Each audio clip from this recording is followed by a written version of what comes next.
Estamos en Gálatas capítulo 5, por favor. Y esta noche quisiera hablar un poco sobre lo que es crecer. Crecer como persona, como creyente, como seguidor de Cristo Jesús, y todo esto, crecer es tan importante.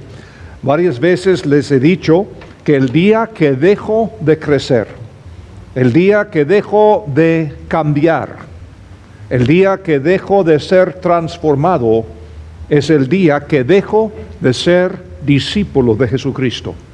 Porque un discípulo es uno que está aprendiendo. El día que dejamos de aprender es el día que no vale la pena. Vine a ser el pastor principal de esta iglesia hace 35 años. Y si yo digo que en esos 35 años no he cambiado en nada, estoy diciendo que he sido un gran fracaso. Porque, ¿qué importa aprender nuevas cosas si estas cosas a uno no le cambian? ¿Para qué sirve? ¿Simplemente tener más información? No es el punto. Entonces, como creyentes, como seguidores de Cristo Jesús, hemos de crecer. Y crecer es cambiar. La Biblia no cambia, por supuesto, Dios no cambia, el mundo cambia, nosotros cambiamos, las circunstancias cambian, el ambiente cambia, todo lo demás cambia, menos Dios y su palabra. Y hasta en eso cambiamos nuestro entendimiento de la palabra, porque la Biblia es un libro infinito. Es imposible entenderlo totalmente. Así que a través de toda la Biblia vamos aprendiendo y cambiando. Estamos en Gálatas 5, comenzando en el versículo 22. Hace unos meses atrás el pastor Tim predicó sobre este mismo libro, sobre este pasaje. Me gustó tanto lo que dijo, siempre me gusta lo que dice, pero robé algunos de sus pensamientos y los combiné con los míos, y es lo que quisiera compartir esta noche. Gálatas 22, pasaje muy conocido. Pero el fruto del Espíritu es amor, gozo, paz, paciencia, benignidad, bondad, fe, mansedumbre y dominio propio. Contra tales cosas no hay ley. Porque los que son de Cristo Jesús han crucificado la carne con sus pasiones y deseos. ¿De qué hablamos la vez pasada en los versículos anteriores? ¿Los deseos de qué? De la carne, exactamente. Entonces, este capítulo es un gran contraste entre los deseos de la carne, los deseos del Espíritu y el fruto del Espíritu. Y el primer punto que tenemos que entender es simplemente que el fundamento para crecer es la gracia de Dios. La gracia de Dios es el fundamento para todo. Para el perdón de nuestro pecado, nuestra vida, nuestra esperanza, nuestra guía, todo. La gracia de Dios. ¿Y qué es la gracia? Una palabra nada más. ¿Qué es la gracia? Un regalo inmerecido. Un regalo inmerecido. Un regalo inmerecido, correcto. Pero ¿un regalo de qué? De poder, creo que alguien dijo, algo así. Es el poder de Dios.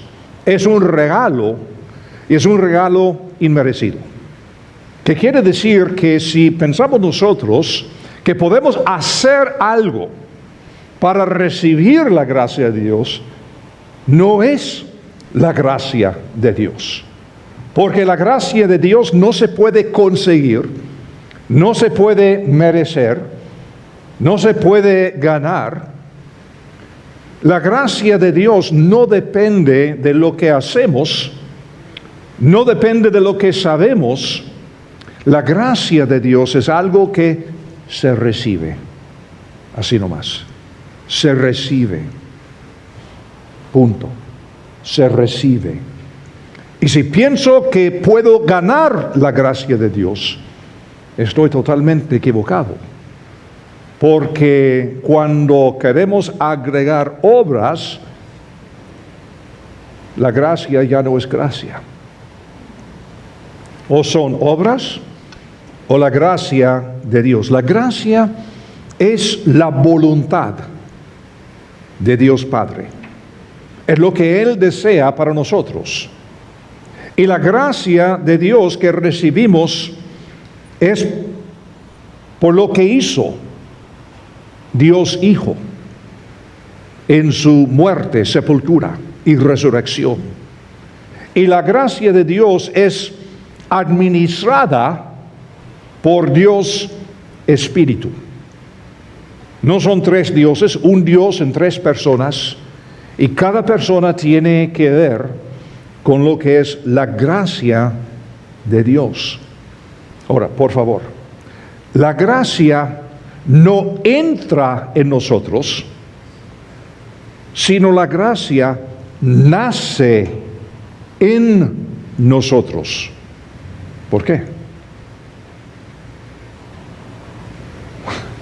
Porque es administrada por el Espíritu Santo.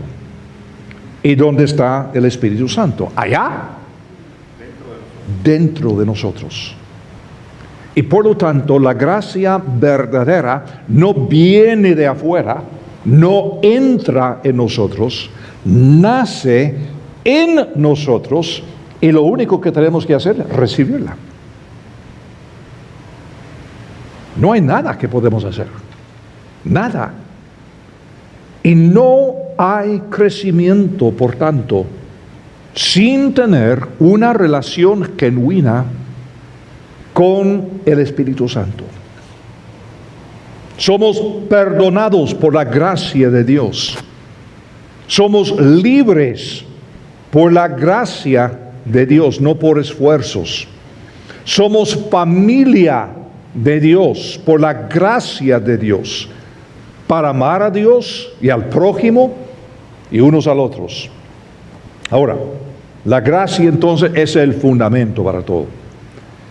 El primer paso para conectar con la gracia de Dios es entregarle a Él todos mis deseos. Entregarle a Él, a Dios, todos mis deseos. Porque lo que estamos aprendiendo acá en Gálatas es que todo tiene que ver con este conflicto entre los deseos de la carne y los deseos de Dios. Los deseos de la carne, como vimos la vez pasada, producen obras y pecado. Pensamos que estamos sirviendo a Dios, pero aún deseos espirituales religiosos que salen de la carne son obras de la carne. No es malo leer la Biblia, no es malo orar, no es malo testificar, pero cuando estamos haciendo estas cosas para recibir algo en cambio, entonces estas cosas buenas se hacen deseos de la carne. Y por eso cuando estamos bajo la ley, cuando estamos tratando de ganar, merecer, recibir algo por los esfuerzos nuestros, tarde o temprano entramos en el pecado. Por eso hay tantos creyentes en buenas iglesias que han dejado de crecer, queriendo hacer cosas buenas en sus propios esfuerzos, y tarde o temprano, aunque nunca salen de la iglesia, todo esto se convierte en pecado. Orgullo, hipocresía, murmuraciones, divisiones, lo que fuera. Viene de la misma fuente. Cuando el enfoque está en hacer algo para recibir algo de Dios, entonces nunca, jamás podemos hacer lo suficiente. No, es que siempre tengo que orar más, siempre tengo que leer la Biblia más, siempre tengo que hacer esto más y más y más y más. Porque, ¿qué pasa? Estoy pensando que yo tengo que hacer algo para que Dios esté contento conmigo. Equivocado. Cuando yo recibí al Señor a los 18 años de edad, siendo universitario, me enamoré de Dios. Y unos meses después, un gran siervo del Señor me dio un desafío: enamorarme de la Biblia. Y con todo buen deseo, yo tenía una sed para la Biblia. Y yo comencé la práctica de leer la Biblia cada 30 días. Sí, toda la Biblia, de Génesis hasta Apocalipsis, cada 30 días. Y lo hacía durante unos 5 años quizá, en 2 idiomas. Y quiero decirles que hasta el día de hoy, esta práctica estableció un fundamento en mi vida de conocimiento bíblico que, como digo, es un beneficio hasta el día de hoy. Sin embargo, lo que comenzó de buena gana, lo que comenzó de corazón sincero y puro, queriendo conocer la Biblia, terminó en ser una carga.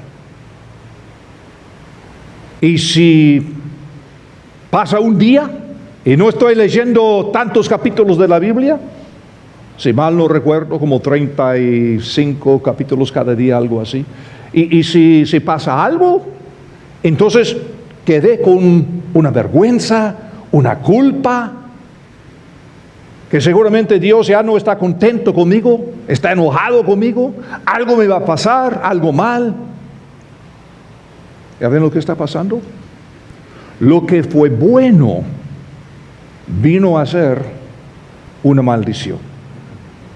Lo que fue bendición se convirtió en maldición porque mi enfoque cambió, no queriendo a Dios sobre cualquier cosa, sino pensando que por hacer ciertas cosas yo podría recibir bendición de Dios y Él estaría contento conmigo. Entonces tuve que dejar esta práctica.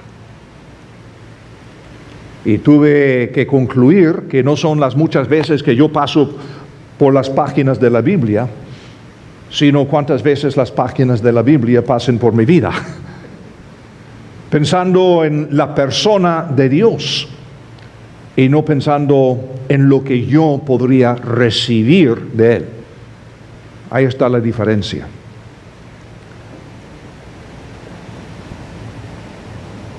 Pensamos nosotros muchas veces, voy a negarme a mí mismo, porque así dice la Santa Biblia. Es cierto, en algunos lugares dice que tendremos de vez en cuando que negarnos a nosotros mismos, claro que sí. Pero eso no es simplemente disciplina, trabajo y sacrificio. ¿Por qué? Porque a Dios no le importa lo que yo hago, sino lo que deseo. Fíjense, a Él le importa lo que yo deseo. Y lo que Él quiere es que yo desee a Él sobre todas las cosas. Punto. No le importa lo que hago. No hay nada que hago yo que Él no ha hecho que no podría hacer miles de veces. No tiene necesidad de mí. Él es Dios. Lo que le interesa es lo que soy. Y si soy lo que de ser, voy a desear a Él sobre todas las cosas en esta vida. Esto es lo que quiere. Él quiere controlar mis deseos. ¿Qué quieres? Algunas personas quieren dinero, otros poder, otro el sexo, posición, fama, tantas cosas que uno podría querer. Pero ¿qué pasa? Si logras todo lo que quieres en los deseos de tu carne y luego descubres que no es lo que necesitas. ¿Has conocido a personas así? Yo sí. He conocido a personas que tienen tanto dinero que no saben ni qué hacer. Pero al tener este sueño, más dinero que podrían gastar en una vida, han logrado tener lo que deseaban, pero luego descubrieron que no es lo que necesitaban. Han perdido matrimonios, hijos, sanidad, mucho, felicidad, tantas cosas, tantas cosas. Por eso Dios tiene tanto interés en nuestros deseos. Con esta mentalidad nunca hacemos lo suficiente. No, es que tengo que hacer más, tengo que hacer más, tengo que hacer más. Jamás vamos a leer la Biblia lo suficiente, ni orar. ¿Y el resultado qué es? Más culpa y más frustración. Porque nunca, jamás es lo suficiente. Cuando el deseo, cuando el enfoque de nuestra vida no es Dios mismo. Punto. Más nada, menos nada, Dios mismo. Jamás vamos a lograr la satisfacción. Jamás. Y nos quedamos frustrados, con mucha culpa, vergüenza. Y si estamos en el ambiente de una iglesia y sobre todo si somos líderes, entonces tenemos que poner la máscara para aparentar que estamos bien, pero sabemos que por dentro hay una frustración. No he podido hacer lo suficiente. Cuando desde un principio Dios ha dicho en su palabra, no es eso lo que quiero. Lo único que quiero es que me desees más que cualquier otra cosa en este universo, punto. Yo me encargo de lo demás. Por eso los deseos son tan importantes. No tan solo entregarle nuestros deseos, es además entrar en nuestro descanso. Nuestro descanso. Uso otra palabra, nuestro sábado. Una palabra bíblica, ¿no? Sabemos que Dios creó el cosmos en 6 días y el 7º día descansó. ¿Por qué? ¿Estaba cansado? ¿Exhausto? ¿Dios? ¿Inactivo? ¿Dios? Imposible. Entonces, ¿qué quiere decir esto? Hebreos, por favor, versículo 4. Veamos. Primero noten el título del libro, Hebreos, no Gentiles. Es muy importante porque el autor de esta carta está escribiendo a creyentes de un fondo judío. Y para los judíos, y sobre todo en los días de Jesucristo, el sábado era tan importante no hacer nada. No caminar más de tantos pasos y todo esto. Y cuántas veces los fariseos atacaron a Jesús porque Jesús andaba sanando y enseñando y cosas así el día sábado. Hebreos 4, primer versículo. Temamos pues, mientras permanezca aún la promesa de entrar en su reposo.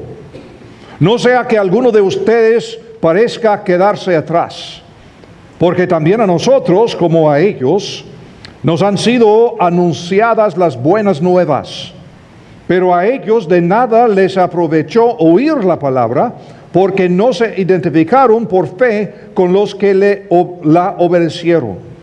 Pero los que hemos creído, si entramos en el reposo, como Él ha dicho, como juré en mi ira, jamás entrarán en mi reposo, aunque sus obras quedaron terminadas desde la fundación del mundo. Porque en cierto lugar ha dicho así del séptimo día: y reposó Dios en el séptimo día de todas sus obras. Y otra vez dice aquí: jamás entrarán en mi reposo, puesto que falta que algunos entren en el reposo, ya que aquellos a quienes primero les fue anunciado no entraron a causa de la desobediencia. Dios ha determinado otra vez un cierto día, diciendo por medio de David: hoy, después de tanto tiempo, como ya se ha dicho, si escuchan hoy su voz, no endurezcan su corazón.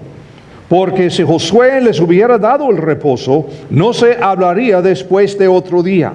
Por tanto, queda todavía un reposo sabático para el pueblo de Dios. Queda todavía un reposo sabático para el pueblo de Dios. El que ha entrado en su reposo, también ha reposado de sus obras, así como Dios de las suyas. Hagamos pues todo esfuerzo para entrar en aquel reposo. Parece una contradicción, ¿no? Vamos a hacer un reposo para no hacer nada, para entrar en el reposo. No sea que alguien caiga en el mismo ejemplo de desobediencia.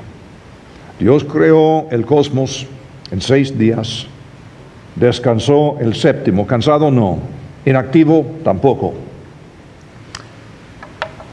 Quizá la mejor ilustración que he escuchado es cuando uno se muda a una nueva casa. Ha sucedido a cada uno de nosotros en algún momento. Compramos una casa, alquilamos un departamento, lo que fuera, vamos de un lugar a otro, y cuando entramos en la nueva casa, posiblemente han ahorrado su dinero y han esperado 10 años para entrar en una casa más grande, más lugar para la familia, todo esto, y entonces entramos en la casa. ¿Qué hacemos? Mucho trabajo, ¿no? Estamos cambiando todo, estamos remodelando, pintando, estamos limpiando, estamos cambiando paredes a veces, estamos comprando cosas y corriendo por todos lados, y así estamos trabajando y trabajando y trabajando. ¿Para qué? Para que un día digamos: y esta casa es un hogar. Ahora sí me siento cómodo. Ahora, ¿qué sucede?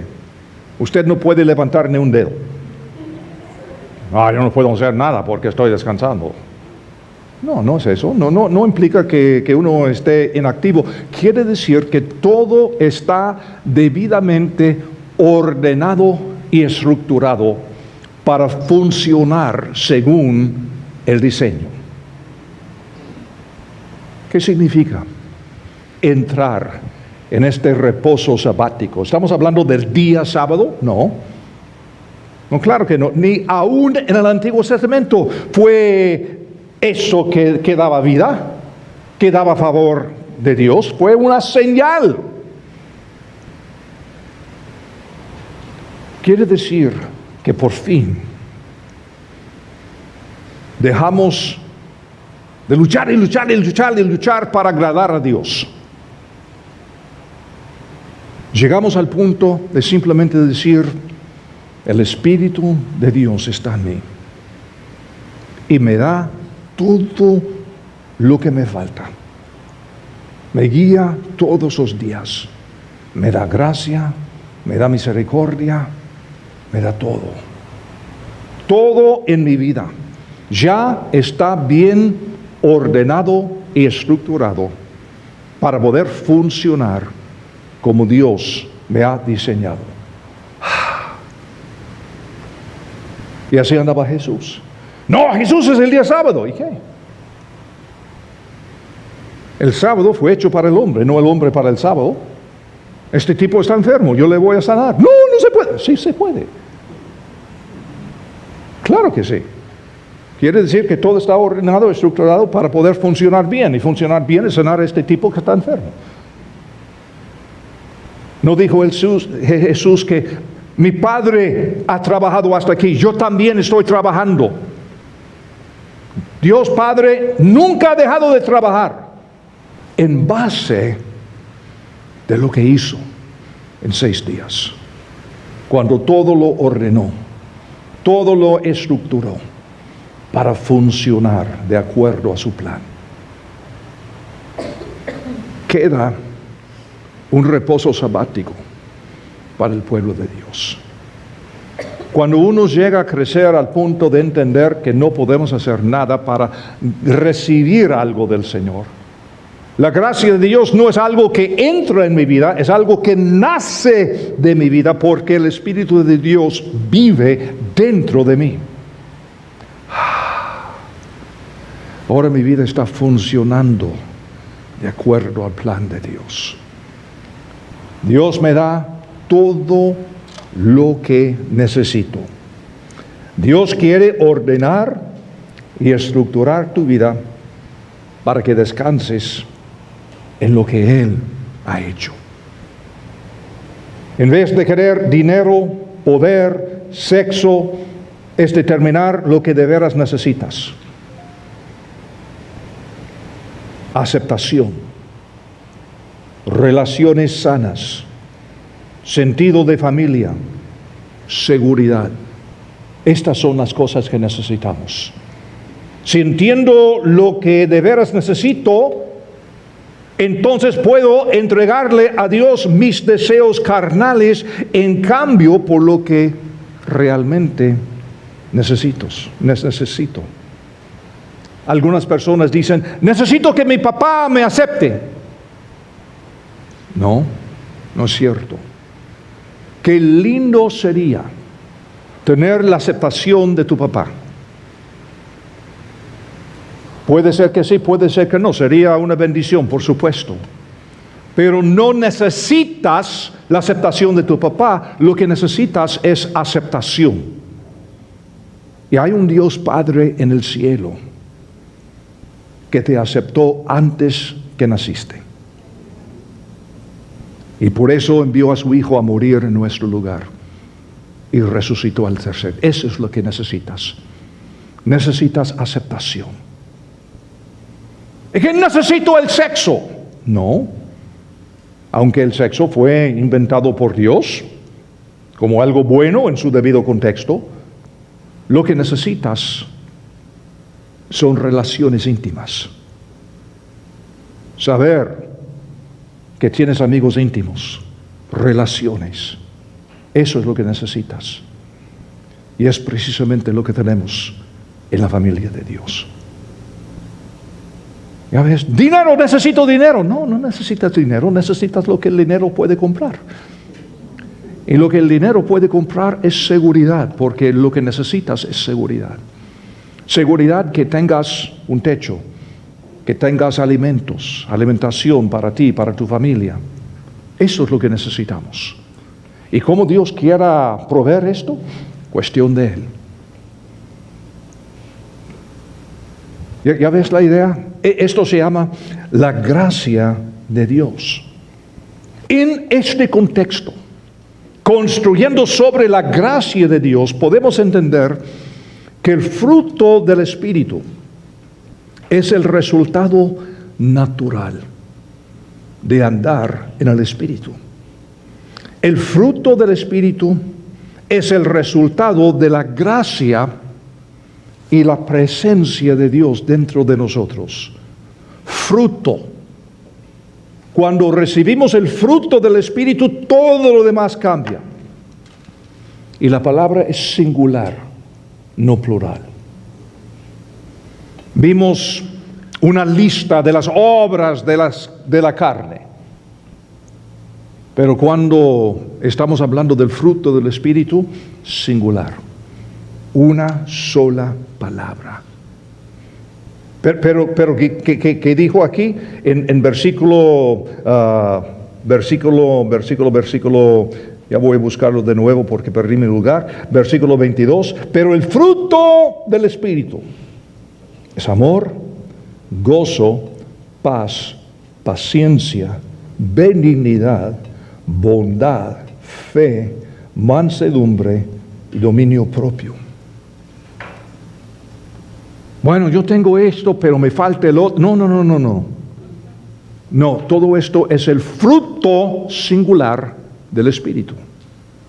Si tienes una de estas cosas, tienes todas estas cosas. Si no tienes todas esas cosas, no tienes ninguna. O lo que tienes es falso. Lo que tienes tiene que ver con las obras de la carne. Uno puede amar en la carne. Uno puede ser humilde en la carne. Uno puede tener dominio propio por la pura disciplina en la carne. Pero si tienes el fruto singular del Espíritu, tendrás todas estas cosas y más. Porque las obras de la carne que vimos no fue una lista completa, ni tampoco esto. Son ejemplos de lo que sucede cuando andamos en el Espíritu Santo y cuando ahí estamos quedando analizando qué significa cada palabra en el griego y todo esto. Vaya, está bien, pero no es el punto. El punto simplemente es que todas estas cosas y todo lo demás, todo lo deseable en este mundo, es el resultado de andar en el Espíritu Santo y experimentar naturalmente, normalmente, el fruto del Espíritu. No es una lista comprensiva, como no lo fue la lista de obras de la carne. No es una lista de quehaceres. Bueno, voy a trabajar el mes de junio en amor y entonces en el mes de julio voy a trabajar. No es eso. No es algo que hacemos, no es algo para adquirir, sino algo que proviene de nuestro interior. El resultado de andar en el Espíritu. Resultado de la gracia y la presencia de Dios en nosotros. No nuestras obras, no nuestro conocimiento, sino en nosotros. No resulta de leer un libro, no resulta de asistir a una conferencia, un seminario, taller o aún este estudio. Este estudio no puede darte el fruto del Espíritu. Imposible. Porque si eres creyente, el Espíritu Santo está dentro de tu vida. De ahí nace. Si el fruto fuera el resultado de tu conocimiento bíblico o lo que has hecho, el resultado sería seguramente orgullo y una falsa confianza. Miren, yo tengo el fruto del Espíritu. No es eso.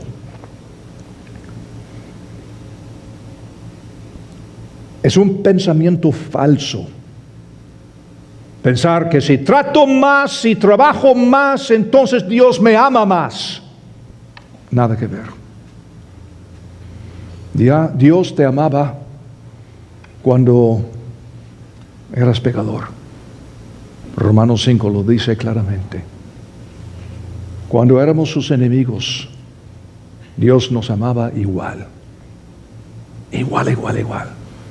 Yo pequé, ya Dios no me ama. Mentira.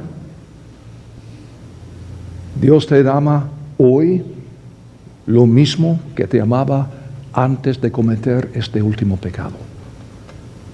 Pero el pecado es grande y Dios más grande. Y Él nos ama.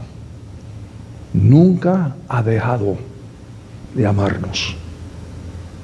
Pero hay esta voz pequeña, demoníaca dentro de nuestra cabeza que está diciendo siempre, no, es que si no haces esto, Dios estará enojado. Si haces esto, si no haces esto, entonces Dios está enojado contigo, no está contento, no te ama.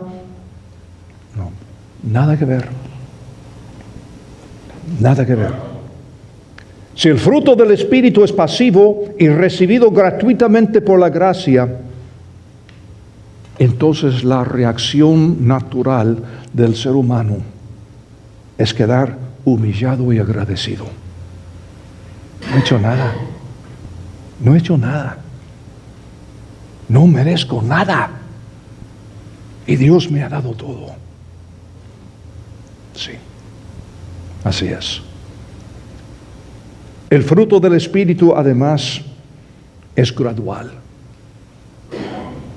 Por favor, no vaya a casa para decir que esta noche recibí el fruto del Espíritu. No. Es gradual, creciente, como plantar un árbol. Dejas una semilla, pasan meses, no ves nada. Quizá el otro año, mira eso. Entonces pasan años y años y va creciendo y creciendo y creciendo, llegando a ser un árbol maduro, ofreciendo sombra para todos y todo lo demás. El crecimiento no es inmediato, pero es algo quizá mejor contemplado mirando hacia atrás. Por ejemplo, cada fin de año, o reflexionando en el año pasado, yo soy diferente. No soy la misma persona que hace un año. Bravo. Ese es el punto. Este es el punto. Además, el fruto del Espíritu es algo inevitable.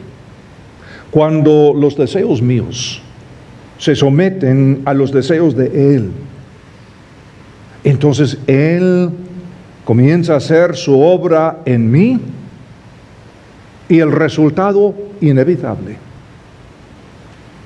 es el crecimiento y el fruto.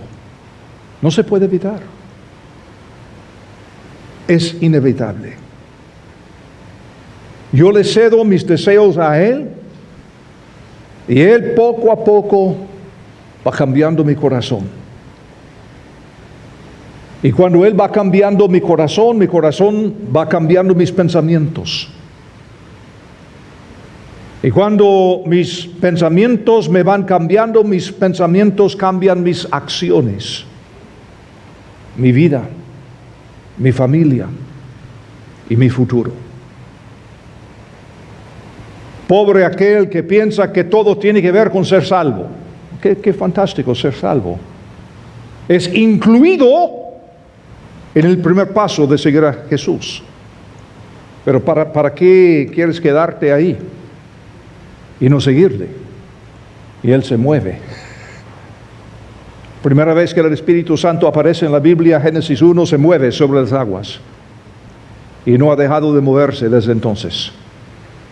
Y si uno está de veras en control del Espíritu Santo, se mueve, se cambia, se transforma. No es aquel que dice, yo acepté a Cristo Jesús hace 50 años y no he cambiado en nada de este momento que me salvó. Qué bueno, qué fantástico saber que vas al infierno, o al cielo digo, pero quién sabe, porque vives como que vas al infierno. No, pero estoy en la iglesia todos los domingos y puedo memorizar hasta capítulos de la Biblia. Fantástico, el diablo también. Pero si no cambias, si no creces, si no eres diferente cada año que el año pasado, ¿para qué? ¿Para qué? ¿Dónde está el Espíritu Santo?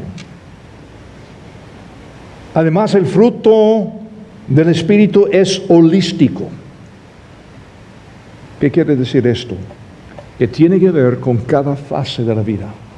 Tu vida personal, tu familia. Tu familia ve los efectos. ¿Dónde trabajas? Afecta cómo trabajas. Afecta tu relación con otros en la iglesia y en la comunidad, tus vecinos, tus amigos, los de tu colonia, tu barrio. Todo cambia, todo.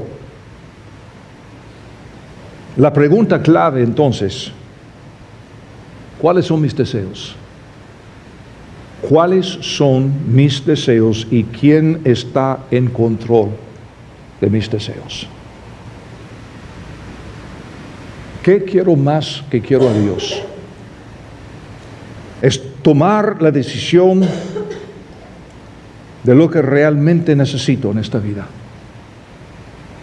Necesito a Dios. Todo lo demás es añadidura.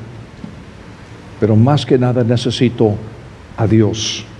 No más información, no más conocimiento de Dios, sino necesito a Dios. A Él solo lo necesito. No es decir que si uno hace estas cosas, entonces tendrá el fruto del Espíritu. No, es entender estas cosas para poder rendirte al control total del Espíritu Santo. Luchamos no para agradar a Dios, no para hacer obras, no para que Dios esté contento conmigo. Luchamos para entender lo que he dicho, lo que Pablo ha dicho, para entrar en este reposo sabático, sabiendo que todo se ha hecho. Como cuando Cristo murió en la cruz y dijo, consumado es, consumado es. Menos lo que hace Felipe, menos lo que hace Victoria, no, consumado es todo. En el cosmos, en la vida mía, la vida tuya, consumado es. No hay nada más. ¿Tendremos problemas? Claro que sí. ¿Habrá momentos para sacrificio, para disciplina? Claro, pero no para ganar algo, sino porque Dios para mí es todo. Y si yo le sigo y tengo que pasar por un problema como Jesús en el huerto, cuando dijo, Señor, si fuera posible que esta copa pasara de mí, pero ni modo, Señor, según tu voluntad aquí estoy. Esto es el propósito. No para ganar algo, y en los momentos de prueba, sufrimiento, sabiendo que Dios solamente nos está fortaleciendo, profundizando su obra en nosotros. Está bien.